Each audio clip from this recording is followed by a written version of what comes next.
Aisee, mambo vipi? Leo naenda kupiga story kidogo ambayo ni controversial. Hizi topic sana sana sasa nikiwa najadili hizi topic za dini nimekuwa napata message watu bana usijadili hivyo vitu na nini, lakini sasa mimi kwa sababu ni kama story tunapiga tu na ni vitu ambavyo nadhani ni vizuri kujadili, hamna kitu ambacho sio vizuri kujadili. Kwa hiyo sometimes hapa na pale nasema nijadili haya mambo. Sasa kitu moja ambacho nitaka nijadili kwa sababu nilikuwa na maongezi na rafiki yangu mmoja hivi, ni mtumishi ambaye nilifanya naye episode moja hapo nyuma. Anaitwa Edwin Nsian. Kwa hiyo tulipiga story, lakini nikasema ngoja niitengenezee hii hapa episode. Ilikuwa ni kwamba issue ya moto, kwa sababu ni kitu ambacho mimi kimekuwa najiuliza sana, yani adhabu ya moto. Kwa hiyo sasa nataka najaribu kujifunza, je, hii adhabu ya moto hii ambayo kwamba ita kwa watu wanaotenda dhambi ni kitu cha kiimani au mtu anavyoamini dini ni kwa sababu anaogopa huu moto ambao ndo utakuwa moto wa milele, yani mtu utaunguzwa, utachomwa moto wa milele, au mtu tu anakuwa anaamini yani kwamba ameamini kama kuamini. Kwa sababu hivi vitu vile inabidi kuangalia kama kunaweza kuvitenganisha, yani kwamba je, mtu unaweza kaamini tu kwa sababu unaamini, au unaweza kaamini kwa sababu unaogopa unaogopa moto ambao ndio huo moto wa milele. Umeona? Hapo ndo niliuliza, je, tunamwabudu Mungu kwa sababu tunampenda Mungu, au tunaabudu woga kwa sababu tunaogopa jehanamu na moto? Umeona? Je, maadili yanawezekana bila dini? Je, kuna mtu anaweza kawa tu ni mtu safi bila kuwa na dini? Yani je, kuna vitu mtu anaweza kafanya akawa msafi bila kujitambulisha yeye Muhindi, kujitambulisha yeye Mbuddha, kujitambulisha yeye Mkristo au Muislamu? Umeona? Au hata ufanye mazuri vipi bila kujilinki na dini fulani, huwezi kuna nile. Umeona? Kama hakuna dini, tuseme kwa mfano watu wote wangekuwa wabaya, maana yani kwa mfano ungekuwa tu baba hakuna dini, yani hamna hivyo. Je, ina maana kwamba watu wote tungekuwa hivyo? Ina maana kwamba hamnaga kusingekuwa na mambo mazuri watu wanafanya? Na kwa nini tuweke kipaumbele sana katika kuogopa moto? Umeona? Kuogopa moto kuliko kuweka kipaumbele katika kutenda mema au kuyatendea mazuri watu. Umeona? Na kwa nini kuna dini nyingi hivi yani? Hilo swali najiuliza, kwa nini kuna dini nyingi hivi? Yani kwa nini tu isiwe tu yani Mungu angefanya yani kungekuwa tu na dini moja? Kwa sababu kama ndio hivyo, kwa sababu hao watu wote mimi inanichanganya, watu wote wanaamini kishenzi kitu wanachoamini. Yani wanaamini, yani ukienda ukimfuata Mbuddha ukimwambia Yesu Kristo anakuona una akili yani. Ukimfuata Mhindu ukienda ukimwambia nini Uislamu anakuona yani wewe upunguani. Lakini pia ukimfuata Muislamu ukimwambia vitu vingine naye anakuona wewe tena una akili. Yani kila mtu anamuona mwenzie hana akili. Yani lazima kuna mmoja kweli hana akili, au kuna wengine wengi hawana akili, au wote hatuna akili, au wote tuna akili. Yani iko wapi? Umeona? Na je, hizi sala hizi, je, tusali sana yani nini ili mambo yabadilike? Tusali sana au tutumie hizi nguvu ambazo ametupa Mungu za kutafakari, kufikiri, za kisayansi, za nini kufanya mabadiliko yani? Au tufanyeje yani tutumie maombi zaidi kubadilisha, au tutumie uwezo wetu kubadilisha mambo yani kuondoka katika hizi umasikini na hizi mambo mengine ambayo tunayapitia? Unaona?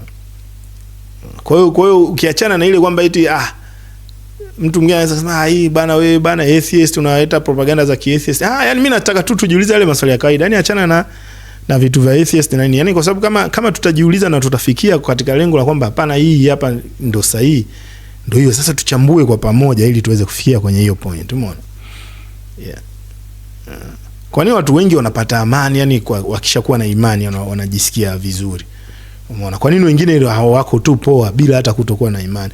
Inakuwaje kwamba watu wengine ambao hawana imani wanafanikiwa zaidi kuliko watu wenye imani? Umeona?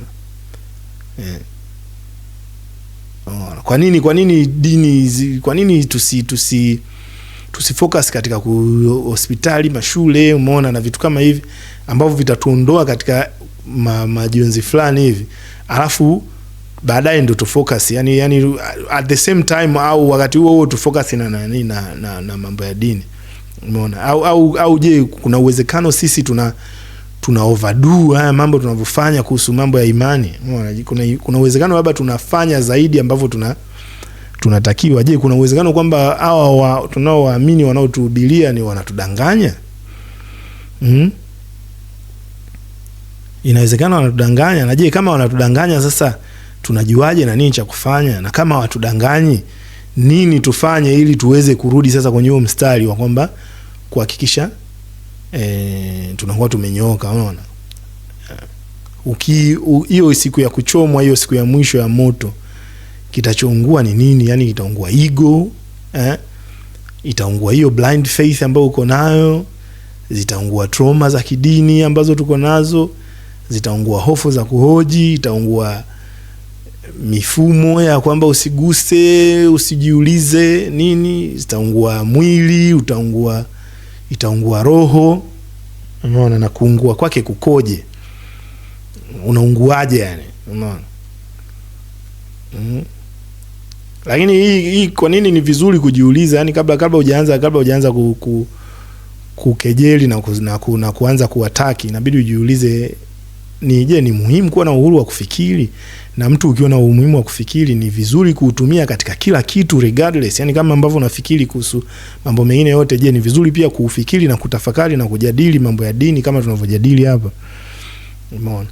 Je, imani ikihojiwa na kutafsiriwa na kuongelewa, je, uone kwamba ni njia nzuri ya kuimarisha imani? Kwa sababu mtu anayeamini akiwa na majibu, nadhani anakuwa imani yake inakuwa maarufu zaidi, inakuwa maradufu zaidi kuliko mtu ambaye anaamini bila kujadili na kupata majibu.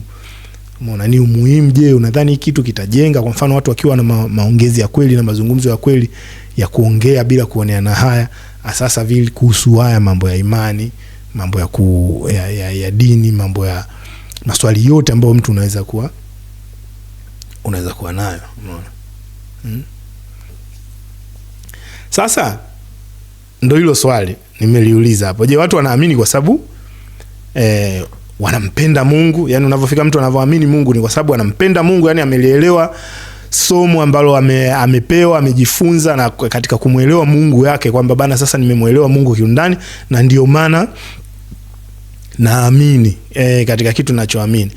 Au wamekaa na kutafakari, wamemtafuta, yani kwa sababu kwa jinsi tukisoma vitabu ni kwamba Mungu unaweza kumtafuta Mungu. Je, wameenda kwa wamekaa wakamtafuta Mungu wao na wakapata sasa kwamba sasa hapa nimetumia labda akili zangu na uwezo wangu wa kuelewa, nimemtafuta Mungu, nimepata na ndio maana naamini? Au watu wanaamini kwa sababu sasa wanaogopa, na katika kuogopa ni kuogopa adhabu sasa ambayo inakuja. Ile adhabu ndo ambayo inahubiriwa sana. Mimi nilikuwa katika mjadala wetu ambao nimekuwa nao ni kwamba mimi niko na shida sana na watu ambao wanaamini kwa sababu wanaogopa. Kwa sababu gani? Yani imagine uko na mtoto anafanya kitu alafu unamwambia kwa nini anafanya, sio kwa sababu anajua hicho kitu ni kizuri, sio kwamba amejifunza na nini, au sio kwamba amejielewa. Anasema anafanya kwa sababu naogopa baba utanichapa. Mimi naona sio kitu sahihi kwa mtoto kufanya. Nakumbuka kuna siku moja mwanangu alienda kucheza basketball, nikamuuliza bwana vipi? Akasema anafanya kwa sababu najua wewe utafurahi. Nikamwambia hilo sio lengo. Yani uweze ukafanya kitu kwa kunifurahisha mimi. Yani inabidi ufanye kitu kwa sababu aidha unakipenda au umekifuatilia, ni kitu unakijua, unaona kwamba ni kitu ambacho unataka kukifanya. Sasa je, hii upande huu mwingine wa adhabu ya moto, au ndio hii sababu kubwa watu wanaamini kwa sababu wanahofia kwamba ile hofu ya kwamba nitakufa alafu nitachomwa moto wa milele. Umeona?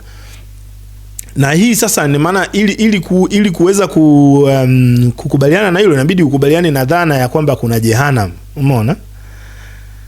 Je, kusinge kuwa na jehanamu, ukitoa ile jehanamu na moto. Umeona? Kwa mfano ingekuwa tu kwamba bana kitu cha kwanza ni kwamba aidha ukiniamini na ukinifuata labda utafufuliwa tena, na usiponiamini ukinifuata ukifa ndo story imeisha. Je, kuna watu ambao labda issue yao ya kuamini, ile namna ya kuamini kungebadilika? Kwa mfano wangeamini kwa namna tofauti. Umeona? Kwa sasa hii ndo inaleta maswali mengi kidogo. Nikasema ngoja niweke hapa leo nijadili hapa ili nisikie mawazo yenu, watu mtavokuwa mnajaribu kucomment kwenye comment zenu, nione kwamba mnaonaje hili swali. Sasa swali ambalo unaweza kujiuliza, mtu wa kawaida ambaye anaweza kujiuliza, au sijui kama watu wanajiuliza, lakini ni maswali ambayo mimi huwa najiuliza, ni kwamba yani tukiondoa hiyo jehanamu ambako yani ndo sehemu ambako kuna moto wa kuchomwa na kuungua na nini, kutapunguza idadi ya waumini? Yani watu wanaoamini watapungua? Kwa sababu wachungaji wengi wa sasa hivi wakiwa wanahubiri wanauweka huo moto front and center, yani kwamba wewe utaenda jehanamu na utachomwa moto wa milele. Umeona? Kwa hiyo wanahakikisha unalisikia hilo neno mara kibao, kwa sababu inakuwa kama ndo principle, yani kukutishia wewe kupitia hiyo hapo ili ndio uamini. Lakini je, sasa kusingekuwa na hiyo, wakikuhubiria wewe tu kuhusu umuhimu wa kumpenda na kumjua Mungu wako, wewe kwako ingekuifact vipi? Umeona? Na je, ukiangalia unakuja kujiuliza, je sasa kwa hiyo ina maana kama tukiondoa hiyo na watu wakasema hawata ifuata dini kama wanavyofuata sasa hivi, kwa hiyo nakuja kuuliza sasa, basi ina maana hapo itaonyesha kama dini ni mfumo tu fulani wa kudhibiti jamii kupitia hofu. Lakini ni kweli dini ni mfumo ambao uko kwa ajili ya kudhibiti jamii kupitia hofu? Na inawezekana kuhubiri au kuwafundisha watu kumpenda Mungu na kumfuata Mungu bila kuwatisha au kuwatengenezea hofu kwa mfano? Umeona? Ni maswali tu yani. Sina majibu. Kwa hiyo ina maana kama una majibu unaweza ukashusha hapo. Sasa swali lingine mtu ambalo mtu anaweza kujiuliza sana ni kwamba hii dini, si ndio tunafika kwa mfano mimi ni Mkristo. Umeona? Kwa nini najichukulia mimi ni Mkristo? Hii kitu mimi kwangu huwa nimekuwa najiuliza sana. Yaani nini ambacho kitakufanya wewe uamue kuwa ni Mkristo? Unakuwa ni kwamba umefundishwa toka utoto kuamini kwamba wewe ni Mkristo? Na kama je, ukifundishwa tu toka mtoto kuamini kuwa Mkristo, hiyo ni sawa kwamba kuwa Mkristo, au unaweza ukawa usiwe Mkristo? Na kuna ile nyingine kwamba umezaliwa na wazazi ambao ni Wakristo. Inamaanisha kwamba ukizaliwa na wazazi ambao ni Wakristo ndio hiyo ndo basi, yani hauwezi ukawa ukaamua kuwa dini nyingine au kutokuwa na dini kutokana na kwa kutumia upeo wako yani na kuchambua we mwenyewe. Kwa hiyo ni kwamba yani inakuwa tu umeshaamuliwa straight, huwezi kufanya kitu. Kama kuna mtu ana majibu kama ya vitu kama hivyo hapo, itakuwa vizuri sana kuvishusha kwenye comment, kwa sababu huwa najiuliza mara nyingi kwamba kwa mfano wewe ungezaliwa India sasa hivi au ungezaliwa South Korea, ungekuwa dini gani? Kwa sababu haitakiwi sehemu unapozaliwa ndo pa determine dini yako, kwa sababu kama Mungu ni wa dunia nzima, sasa kwa nini mtu ana chansi kubwa ya kuwa Mhindu akizaliwa India au Buddha akizaliwa China, na kuna chansi kubwa ya mtu kuwa Mkristo akizaliwa Mbeya kwa mfano? Kwa dini ni kitu cha geography au ni kitu ambacho kinatakiwa kiwe tu kutokana na mtu ambavyo yani upeo wake na ile, kwa sababu kama jinsi ambavyo tunasoma vitabu ni kwamba Mungu alitupa upeo, kwa hiyo wa kuchambua mazuri mabaya. Kwa hiyo maana ule upeo ule mimi nauliza, je, ni ule ndio huo upeo inabidi utumike kuchagua kwamba nini cha kuamini? Unaona? Kwa sababu kama huo upeo unatosha, basi kuzaliwa sehemu hakutakiwi kuwe sababu ya we mtu kuwa dini fulani, eti kwa sababu umezaliwa Saudi Arabia basi lazima uwe Muislamu. Umeona? Na ni ukweli ukiangalia watu wengi, ukiangalia kwa mfano kama Saudi Arabia, chance ya kwamba ukizaliwa Saudi Arabia kuwa Muislamu ni kubwa, au chance ya kuzaliwa Marekani na kuwa Mkristo ni kubwa. Kwa hiyo kuna vitu kama hivyo. Umeona? Kitu ambayo inafanya sasa ionyeshe kwamba imani sio choice kwa watu wengi. Umeona? Kwa watu wengi sio kitu ambacho mtu anaweza akafika akaamua kuwa imani fulani au akajifunza na kuelewa imani fulani. Wapo of course, maana unakuta kuna watu wa dini tofauti, ukienda Marekani, ukienda wapi of course ipo, lakini choice hiyo ni kwamba iko limited kutokana na geography, ambao sasa ina contradict kwamba yani Mungu ni wa wote, wa mmoja wa wote, na Yesu Kristo ni wa dunia au Muhammad ni wa dunia. Yani hapo sasa ndio kuna conflict. Sasa unajiuliza kipi kiko sahihi, geography au uamuzi wa mtu binafsi kwa kutumia upeo aliopewa kuchagua dini anayotaka kuwa nayo. kuna urithi wa kijiografia katika dini, lakini pia kuna kuamua, ambapo tukiangalia watu ambao wameamua ni wachache zaidi ukilinganisha na watu ambao wamepata dini kutokana na jiografia au sehemu walipo. Sasa ukiachana na hiyo kitu, sasa inakuja issue ya adhabu. Kwa sababu sasa hiyo adhabu yenyewe ambayo inatajwa katika hii ya sasa katika dini ya Kikristo ni moto. Unaona? Sasa sijui, nimejaribu kuangalia kwenye dini zingine, sioni sehemu ambapo wanataja adhabu ya moto. Labda inawezekana sijasoma vizuri, lakini ukiangalia ni dini kubwa nadhani 3 ambazo zinataja moto, ni Uislamu, Kristo na kuna nadhani na Judaism, kitu kama hicho. Lakini dini zingine zote hazinaga hiyo adhabu ya milele. Watu wengi wanavyoelezea, watumishi wengi wanavyohubiri, mimi nadhani kama unavyotaka kuhubiri ni vizuri ili uitendee haki Biblia na nini, inabidi uwaelezee watu kiundani huu moto unavyokuwa unazungumzia huu moto unamaanisha moto gani. Natamani mimi ningekuwa ni mtumishi ningelifafanua hapa, lakini ndio hii nataka nilijadili ili kuwapa watu nafasi ya kuelezea kwenye comment. Huu moto unatoka wapi? Yani ili watu waweze kuelewa unavyosema kwamba utachomwa moto. Yani moto utachomwa moto kivipi yani? Ni kwamba umefariki, ukishafariki sasa ulikuwa unatenda dhambi, kwamba sasa utafufuliwa afu utawekwa kwenye moto, au moto huu unaozungumzwa ni moto labda ambao sio moto kama tunavyofikiria sisi. Kwa sababu vitu vingi, watu wengi na wajaribu kuongea nao kwenye watu ambao ni watumishi, vitu vingi wao wananiambiaga sio hivyo unavyofikiria wewe, yani ni namna nyingine. Lakini sasa kama ni namna nyingine, kama ni namna nyingine, ni namna gani ili watu waweze kufanya uamuzi sahihi? Inabidi basi waelewe hiyo namna ya hiyo ya huo moto. Umeona? Kwa sababu kama sasa hivi kwamba tunajua watu wanatumia dini kama utambulisho, unaona, ni kitu ambacho tunasema kinaenda katika familia, na kuna sehemu zingine yani inakuwa ni kama ni mila tayari. Yani unafika unakuta jamii nzima ni Waislamu. Kwa hiyo inakuwa imetoka hadi imehama kutoka katika kuwa dini kama dini, sasa imekuwa kama ni mila, ambapo sasa unakuta ni kundi la watu ambao linafuata maadili ya namna hii yaliyosetiwa na dini ya namna hii katika hiyo jiografia. Na hiyo dini katika kuahidi inakuwa inaahidi matumaini haya. Umeona? Kiasi kwamba sasa ukiwa katika hiyo platform au hiyo sehemu na hiyo jamii, ukigusa au ukiongelea dini, unaonekana unagusa kiini cha mtu, na watu ni rahisi kukasirika sana. Mimi huwa nafanya sana majadiliano na watu ya dini, hadi watu wastaarabu ambao wanajuaga hawakasiriki, lakini kama ukitaka kumuudhi mtu ukijadili naye masuala ya dini. Lakini mara nyingi inakuwaga tu ni kuuliza kutaka kujifunza, lakini najua haya maswali wengi wanayo, labda hawawezi kuuliza, na ndio maana inabidi kuuliza. Na nadhani ukiuliza mtu, kama ukijibiwa vizuri, unakuwa mwanafunzi bora zaidi, yani unakuwa umejifunza zaidi kuliko mtu ambaye aulizi anafuata tu. Umeona? Kwa sasa hiyo moto tukiuelezea vizuri, ni kwamba moto, hakuna mtumishi ambaye anakaa na uelezea vizuri huu moto ni moto namna gani. Yani ni moto kama tunavyoelewa, zinawekwa kuni, zinawashwa, unaungua.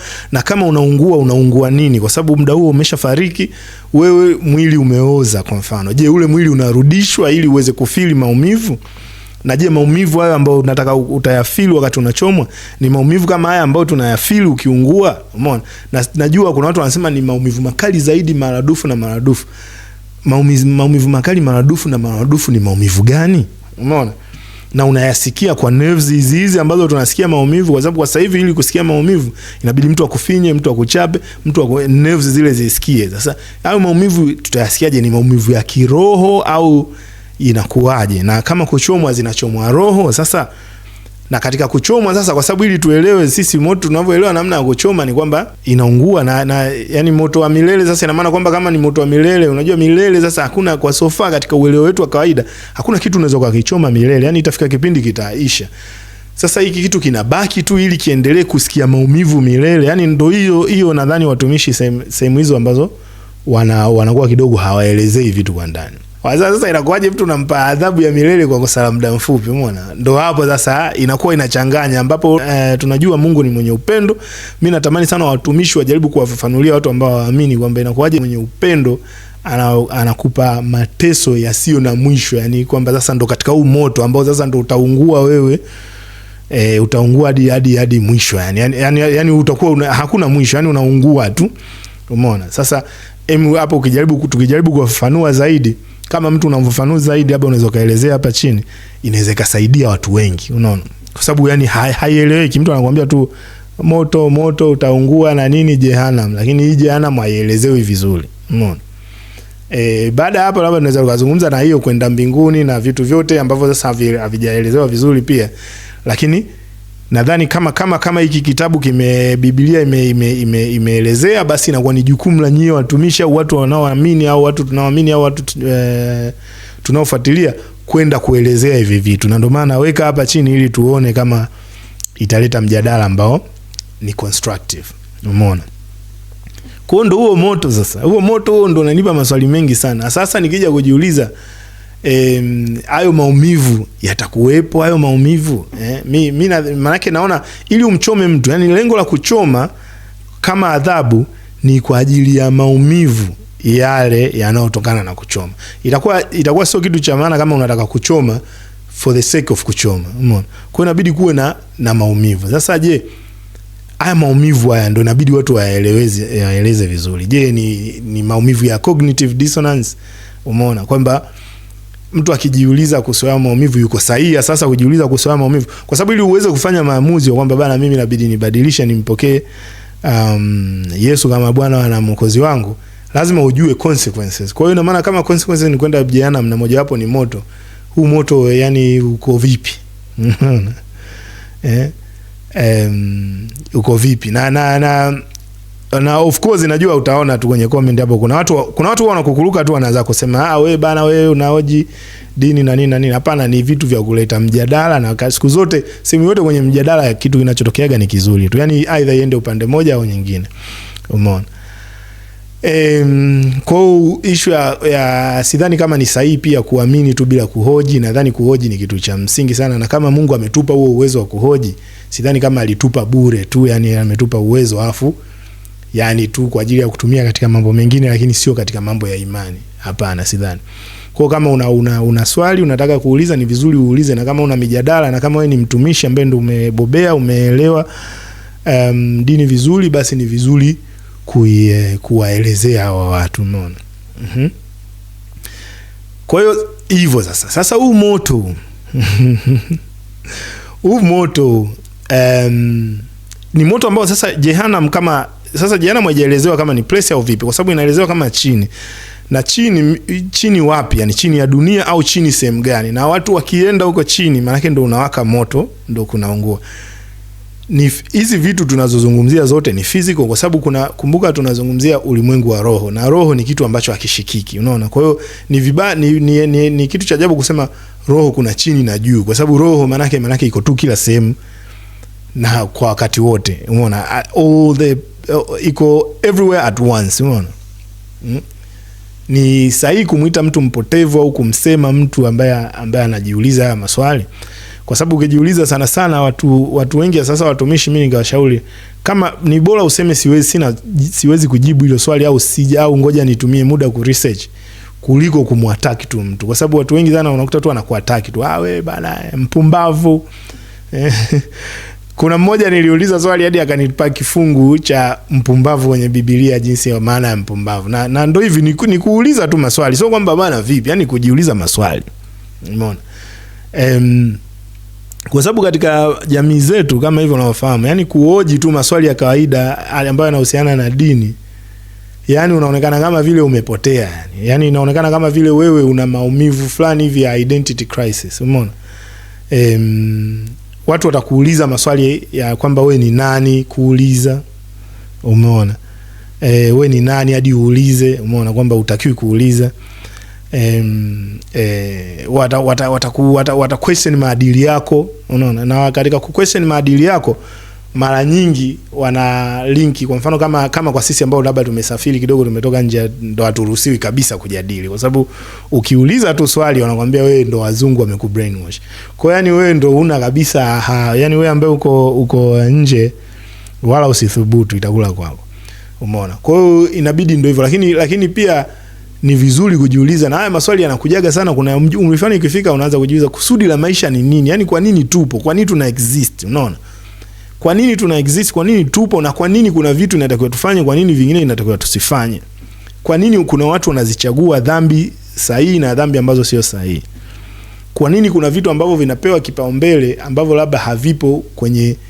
Kuna mmoja alinipa mfano mzuri sana, mchungaji mmoja hivi wa Marekani alikuwa anazungumza, akasema hakuna sehemu kwenye Biblia ilipozungumzia abortion kwa mfano. Alisema kwamba hakuna, inabidi niwe makini hapa ninapozungumza. Alisema hakuna sehemu ambapo Yesu amezungumzia abortion kwa mfano. Umeona? Na sasa kama sisi ni Wakristo, maana yake ni watu ambao tunafuata mafunzo ya Yesu, neno ile issue ya abortion iko wapi inapozungumziwa hadi watu wanaiweka kipaumbele sana? Umeona? Kwa ndo vitu kama hivyo hapo ambavyo inabidi kujiuliza. Sasa ndo nikuulize tu kwa kufungia, niulize, je, kusingekuwa na jehanamu, wewe leo ungeendelea kuamini unachoamini? Kusingekuwa na moto, ungeendelea kuamini unachokiamini? Kama ni ndio, umejiuliza kwa nini? Kwa nini ungeendelea kuamini? Kwa nini kwa nini ungeacha kuamini kama kusingekuwa? Yaani ni nini ambacho kingeweza kukufanya aidha uamini au usipoamini, tukiondoa moto na tukiondoa jehanamu? Je, unaamini kwa sababu ya ahadi zile za kwamba mbinguni kutakuwa na mambo mazuri, au ni vipi? Na je, tukiondoa mbinguni, umeona, utaacha kutenda mambo mema ambayo unayatenda leo? Utaacha kuwatendea watu wema? Utaacha? Ni maswali magumu, lakini ndio maswali ambayo inabidi kujiuliza. Kabla hujaanza kumwataki mtu anayejiuliza, jaribu kuangalia kwamba je, hivi vitu kweli vinaongeleka, na kwa nini vitu vingine viwe off limit kuviongelea? Umeona? Kwa hiyo ndio hivyo, hiyo ndio ilikuwa story yangu ya leo. Basi kama vipi, kama na wewe umejaribu kujiuliza na mimi maswali kibao na una baadhi ya majibu, shuka hapo kwenye comment section kwa chini, dondosha comment kama kawaida. Unaona? Inabidi tuwe fearless, tuwe fearless thinkers wanasema. Yaani inabidi tuwe usiwe unafikiria kwa uoga. Umeona? Lakini pia kufikiria na kujiuliza ni kitu ambacho kinahitaji maturity kubwa sana kuliko kukubali bila kujiuliza. Kwa mtu anayejiuliza anakuwa ni kidogo ni mtu ambaye amemachua zaidi kuliko mtu ambaye hajiulizi na kupokea tu. Umeona? Na kama una maswali kama haya, ni vizuri kiongozi wako wa dini muulize, kwa sababu anaweza akakusaidia. Inawezekana kuna vitu ambavyo akakufungulia ambavyo wengine hawajaweza. Lakini kama una ndugu zako nani uaulize ya maswali, lakini sio maswali ya kuyafungia tu macho. Kwa sababu mimi natamani kujua kwa nini mimi sio Hindu. Yaani natamani kujua kwa nini mimi sio Buddha. Natamani kujua kwa nini sio Muislamu. Umeona? Natamani kujua ni nini kingeweza kunifanya niwe moja kati ya hivyo. Natamani kujua kwa nini mimi ni Mkristo, yani imekuaje. Natamani kujua kama naweza nikasema sitaki Ukristo au sitaki hizo zote, na nikisema sitaki, je, utani mind? Na je, nitaungua, na huo moto nitaungua itakuaje, na nitaungua kwa sababu gani? Kwa sababu kama sijapata majibu, yani kama hajatokea mtu akunijibu, unamchoma vipi mtu ambaye hajapata majibu? Umeona? Kwa ndo vitu kama hivyo. Anyway, tovuti Mambo Vipi kama kawaida. Peace.